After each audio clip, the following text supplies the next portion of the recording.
she's the Time Person of the Year. That's all. The league won. But every time we think there's a win, there's somebody who brings something else up. And it's unfortunate. Dan Patrick just made a bold statement regarding the WNBA controversy, calling out the Mystics owner for allegedly attempting to overshadow Caitlin Clark. Clark recently made history as Time's Person of the Year, but not everyone is pleased about it.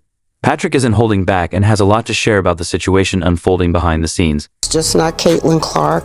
It's Reese. We have so much talent out there that has been unrecognized, and I don't think we can just pin it on. Did you hear what Dan Patrick just said about Caitlin Clark's Time Award? He's not holding back, calling out the Mystics owner for allegedly trying to steal Clark's moment. Can you believe it? Here's what happened. Clark just made history by being named Time Magazine's Athlete of the Year, a monumental achievement for women's basketball. It's been interesting because since your article dropped, I gotta say, it has got all the buzz. If you are on X, if you're on Instagram, TikTok for the young kids, you know that Caitlin Clark is the Time Athlete of the Year. How has your 24 hours been since the articles dropped? It's been awesome. Instead of celebrating Clark's incredible milestone, Mystics owner Sheila Johnson stirred controversy with a tone-deaf comment by bringing race into the conversation. Her remarks shifted the focus in a way that felt unnecessary and out of place. Reaction, obviously people so excited not only about women's basketball, but about women's sports, and excited and deserving, not only myself, but just women's sports as a whole. As if that wasn't enough, she took it a step further by suggesting that the entire WNBA should have been on the cover. One can't help but wonder, how does a team owner come up with such a ridiculous statement? Why do you think that has been the case? Well, I want to be very diplomatic about this. It's just the structure of the way media plays out race. I'm going to be very honest. But Patrick wasn't having any of it. He fired back, saying, "It's Person of the Year, not People of the Year." It was as if the owner forgot how to read or something. I feel really bad because I've seen so many players of color that are equally as talented, and they never got the recognition that they should have. And I think right now it is time for that to happen. So last night we read Time Magazine where Caitlin Clark was named Athlete of the Year.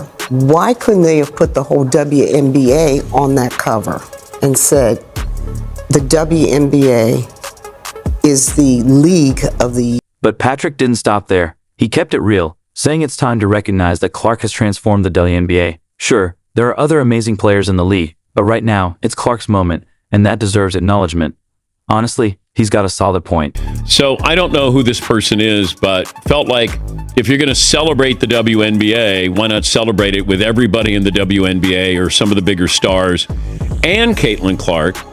But if you're Time's Person of the Year, it's not the People of the Year, it was a Person of the Year. Remember when Wayne Gretzky joined the LA Kings? It was a game changer for the NHL. Patrick saying Clark is doing the same thing for the WNBA. She's not there yet, but she's definitely making waves and changing the narrative. Can't we just acknowledge Caitlin Clark changed the WNBA? That's it. It's okay. You want to throw in Angel Reese, you want to throw the memory of Cheryl Miller or Cynthia Cooper.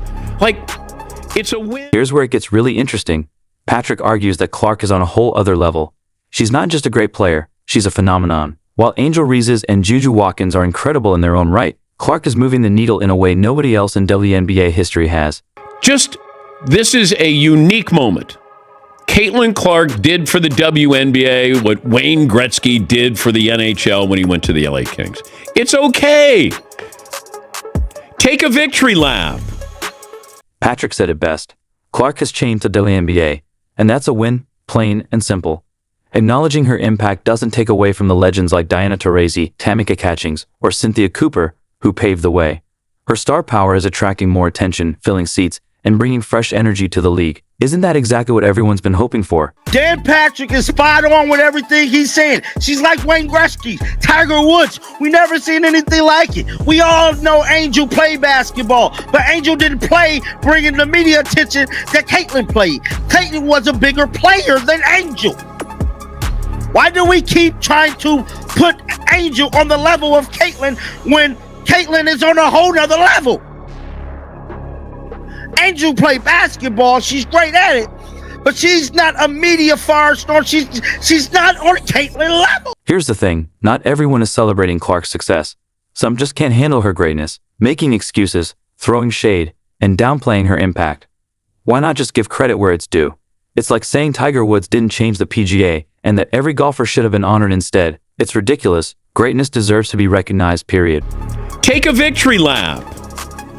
You don't have to go, oh my God, these people are mad, or this person's mad, or this group is mad. Caitlin Clark changed the WNBA. It's okay. It's okay to say that. You're not diminishing what the founding, fathers of the WNBA did. You're not. She's the Time Person of the Year. That's all. The league won. Let's take a step back and examine the difference between great players and true game changers. Is Caitlin Clark really that special, or is this all just hype? Let's break it down. We've got amazing players lighting up the court, no doubt about it, but Dan Patrick saying Clark is in a whole different league. You might be thinking, come on, how much better can she really be? Well, apparently a lot. But every time we think there's a win, there's somebody who brings something else up. And it's unfortunate. It's like when Tiger joined the PGA Tour. Did we say, Time's, man of the year? Well, you can't have Tiger on there. We have to have everybody on there. Enjoy the coverage. It's a win. Stop making excuses for Caitlin Clark's greatness and what she did something different than anybody else in the WNBA. The history of the WNBA with the way she played. Patrick's making a bold claim. Clark isn't just great, she's a phenomenon. What does that even mean? It's about who changes the entire game. Think about Clark's playing style for a second. Her long-range shooting, it's unreal. Her playmaking ability, off the charts. She's doing things on the court that make you stop and think, wait, can she really do that? Back to Paulie's article in GQ, there's a difference between great players and phenomenons. No one ever said Caitlin Clark wasn't, no one ever said there weren't ever great players before Caitlin Clark. There was never phenomenons, not in my lifetime, with women's basketball. And I went to UConn, so I've seen plenty of great players, but nobody's ever moved the needle in my lifetime like this. Here's where it gets interesting. Clark isn't just excelling on the court, she's elevating the entire game. She's bringing in new fans and making people care about women's basketball. When Clark plays, it's an event, breaking the WNBA viewership record with 600,000 viewers, surpassing the 1999 record. She's changing the game in ways we've never seen before. Picked up now by Dee Richards as she's into the ball game. Richards on the floor. Clark, the step back three just below the logo. Drill. 22 years old, the same as her jersey, but those heels were right at the logo. Clark pulls off that. Patrick's not afraid to say it. No one ever claimed there weren't great players before Caitlin Clark, but there was never a phenomenon like her. That's a bold statement. He's essentially saying Clark is doing for the WNBA what players like Michael Jordan did for the NBA. She's redefining what the game can be. If you look at this little chart, right, the Fever will have over 600,000 fans in attendance total this year. And the second best to that was in 1999 with the Washington Mystics at just over 400,000. So the Fever are going to account for over 200,000 more fans this year to their games than any other team, not only this year in 2024. You can see the Liberty are third on this list and the Liberty are third, fourth, and fifth on this list. But those are the only two teams that are in 2024. The other highest attendance records are from 1999, 1998, and 2001. Everything I done seen thus far on the basketball court, she check all the boxes.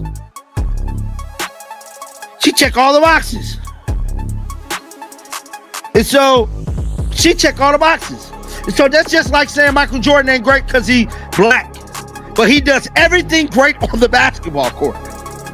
He pass great. He shoot great. He does. Just drives me crazy that we keep, it's black, it's white, it's the new, it's the old, She brought eyeballs. I said it proudly last night.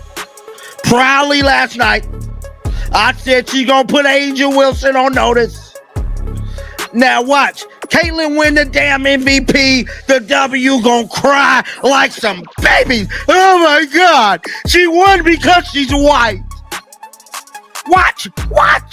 The Mystics, with the owner that was upset, She had the biggest crowd in the history of her franchise or any franchise at 21,000 last year for a home game. Yeah, I